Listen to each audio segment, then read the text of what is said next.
ಕೇರಳದ ನಟ ಜಯಕೃಷ್ಣನ್ ಬಂಧನ ಪ್ರಕರಣಕ್ಕೆ ಸಂಬಂಧಪಟ್ಟಂತೆ ಆ ಒಂದು ಪ್ರಕರಣದ ದೂರುದಾರ ಶಫೀಕ್ ಅಹ್ಮದ್ ನಮ್ಮ ಜೊತೆಗಿದ್ದಾರೆ. ಅವ್ರನ್ನ ಮಾತಾಡ್ತಾರೆ. ಶಫೀಕ್ ಅವರೇ, ಏನು ಎಕ್ಸಾಕ್ಟ್ ಆಗಿ ಇನ್ಸಿಡೆಂಟ್ ನಡೀತು?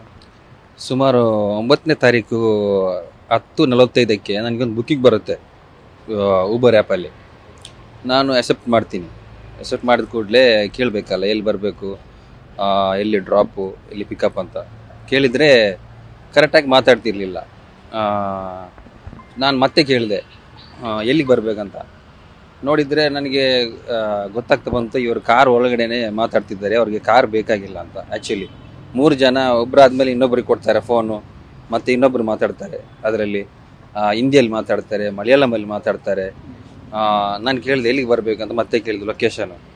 ಅದು ಅವ್ರ ಭಾಷೆಯಲ್ಲಿ ನಿಮ್ಮ ಅಮ್ಮನ ನೀವು ಕರ್ಕೊಂಡು ಬಾ ಅದಿದಂತ ಹೇಳಿದ್ದಾರೆ. ಮತ್ತೆ ನಾನು ಫೋನ್ ಕಟ್ ಮಾಡಿದೆ ಒಂದು ಸತಿ. ಇನ್ನೊಂದು ಸತಿ ಫೋನ್ ಮಾಡ್ತೀನಿ ನಾನು ಎಲ್ಲಿಗೆ ಬರಬೇಕು ಅಂತ ಲೊಕೇಶನಿಗೆ. ಅವಾಗ ಮಾತಾಡ್ತಾರೆ ಮಲಯಾಳಮಲ್ಲಿ, ನಿಮ್ಮ ಅಮ್ಮನ ಕರ್ಕೊಂಬ, ಅಕ್ಕನ ಕರ್ಕೊಂಬ, ಅವ್ರನ್ನ ಕರ್ಕೊಂಬ ಅದು ಇದಂತ. ಮತ್ತೆ ಹೇಳ್ತಾರೆ ನೀವು ಮುಸ್ಲಿಂ ತೀವ್ರವಾದಿ, ಮುಸ್ಲಿಂ ಟೆರರಿಸ್ಟು, ಅದೆಲ್ಲ ಅವ್ಯಾಚ್ಯ ಶಬ್ದದಿಂದ ನನಗೆ ಮಾತಾಡಿದ್ದಾರೆ ತುಂಬ. ಅಷ್ಟು. ಅದನ್ನ ಮಾತಾಡಿದ್ದು ಜಯಕೃಷ್ಣನ ಇಲ್ಲ ಯಾರು ಅಂತ ಗೊತ್ತಾಯ್ತಾ ಏನಾದರೂ? ನಮಗೆ ಅವರು ಸಿನಿಮಾ ನಟರಂತ ಮತ್ತೆ ಗೊತ್ತಾಗಿರೋದು ಇಲ್ಲಿ ಜಯಕೃಷ್ಣನ್ ಅಂತ. ನನಗೆ ಅವಾಗ ಗೊತ್ತಾಗಿಲ್ಲ. ಅದರಲ್ಲಿ ಹೆಸರು ಬಂದಿರೋದು ಊಬರಲ್ಲಿ ಅವ್ರ ಹೆಸರು ಯಾವುದಲ್ಲ, ಎಲ್ಲ ಬೇರೆ ಬೇರೆ ಹೆಸರೇ.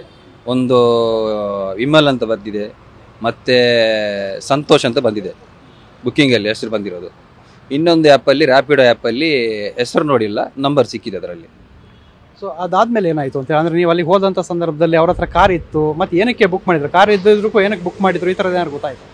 ನಾವು ಅಲ್ಲಿ ಇನ್ನೊಂದು ಆ್ಯಪಲ್ಲಿ ಲೊಕೇಶನ್ ನೋಡಿಕೊಂಡು ಬುಕ್ಕಿಂಗ್ ಬಂದಿರೋದನ್ನು ನಾವು ಟ್ರೇಸ್ ಮಾಡ್ಕೊಂಡು ಹೋದ್ವಿ. ನಾವು ಇನ್ನೊಬ್ಬರು 2 ಫ್ರೆಂಡ್ಸು ಹೋಗುವಾಗ ಪಾರ್ಕಿಂಗಲ್ಲಿ ಗಾಡಿ ಇದೆ.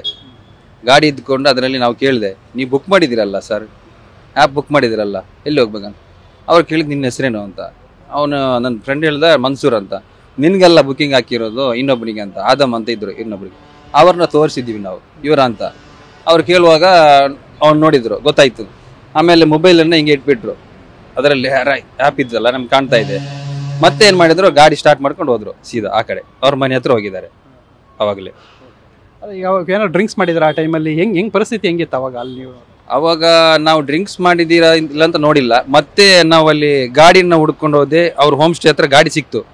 ಅಲ್ಲಿ ಅದರಲ್ಲಿ ಗಾಡಿ ನೋಡುವಾಗ ಅದರಲ್ಲಿ ಬಿಯರ್ ಬಾಟ್ಲು ಮತ್ತು ಗ್ಲಾಸು, ಟ್ಯಾಬ್ಲೆಟು ಎಲ್ಲ ಇದೆ ಅದರಲ್ಲಿ. ಡ್ರಿಂಕ್ಸ್ ಮಾಡಿದ್ದಾರೆ ಅಂತ ಅವಾಗ ನಮಗೆ ಪಕ್ಕಾ ಗೊತ್ತಾಯಿತು. ಆ್ಯಕ್ಚುಲಿ ಮಾತಾಡೋಗಲೇ ನಮಗೆ ಒಂಚೂರು ಗೊತ್ತಾಗಿದೆ ಅವ್ರು ಡ್ರಿಂಕ್ಸ್ ಮಾಡಿದ್ದಾರಂತ. ಫೋನಲ್ಲಿ ಬೈವಾಗಲೂ ಎಲ್ಲ ಗೊತ್ತಾಗಿದೆ ಅವ್ರು ಡ್ರಿಂಕ್ಸ್ ಮಾಡಿದ್ದಾರಂತ. ಪಕ್ಕಾ ಡ್ರಿಂಕ್ಸ್ ಮಾಡಿದ್ದಾರೆ, ಡ್ರಿಂಕ್ಸ್ ಆ್ಯಂಡ್ ಡ್ರೈವ್ ಮಾಡಿದ್ದಾರೆ, ಮತ್ತು ಜಾತಿ ನಿಂದನೆ ಮಾಡಿದ್ದಾರೆ. ಇದು ನೀವು ಮುಸ್ಲಿಂ ತೀವ್ರವಾದಿ, ಟೆರರಿಸ್ಟು ಅಂತ ಹೇಳಿದ್ದಾರೆ ಅಷ್ಟೇ. ಪೊಲೀಸವ್ರಿಗೆ ಕಂಪ್ಲೇಂಟ್ ಎಲ್ಲ ಕೊಟ್ಟರೆ ಏನೇನಾಯಿತು? ನಾವು ಅವತ್ತು ರಾತ್ರಿ ಬಂದುಬಿಟ್ಟು ಇಲ್ಲಿ ಕಂಪ್ಲೇಂಟ್ ಕೊಟ್ವಿ. ಇಲ್ಲಿ ಕಂಪ್ಲೇಂಟ್ ಕೊಟ್ಟ ಮೇಲೆ ಇಲ್ಲಿಂದ ಹೋದ್ವಿ ಒಟ್ಟಿಗೆ. ನಾವು ಅವ್ರಿಗೆ ಹೇಳಿದ್ವಿ, ನಮ್ಗೆ ಅವ್ರನ್ನ ಮನೆಯಲ್ಲಿ ನಾವು ನಿದ್ರೆ ಬಿಟ್ಬಿಟ್ಟು ಇಲ್ಲಿರಬೇಕು ನಡುರಾತ್ರಿಯಲ್ಲಿ, ಅವ್ರು ಯಾಕೆ ಮಲಗ್ತಾರೆ ಅಂತ ನಾವು ಪೊಲೀಸವ್ರಿಗೆ ಕೇಳಿದೆ. ಪೊಲೀಸವ್ರು ಹೇಳಿದರು, ನಮಗೆ ಮೇಲಿಂದ ಆರ್ಡರ್ ಬಂದಿದೆ, ಇವಾಗ ಅವ್ರನ್ನ ಕರ್ಕೊಂಬರೋ ಥರ ಇಲ್ಲ, ನಾಳೆ ಬನ್ನಿ ಅಂತ. ನಾವು ಯಾವ ಕಾರಣಕ್ಕೂ ಒಪ್ಪಿಲ್ಲ, ನಮಗೆ ನ್ಯಾಯ ಸಿಗಬೇಕಂತ. ಅವ್ರು ಮಲಗಬಾರ್ದಂತ ಈ ರಾತ್ರಿ, ನಮಗೆ ತೊಂದರೆ ಕೊಟ್ಟು ಅವ್ರು ಯಾಕೆ ಮಲಗ್ತಾರೆ, ನಾವು ಯಾಕೆ ರೋಡಲ್ಲಿ ಇರಬೇಕು ನಾವು ಕೇಳಿದ್ವಿ.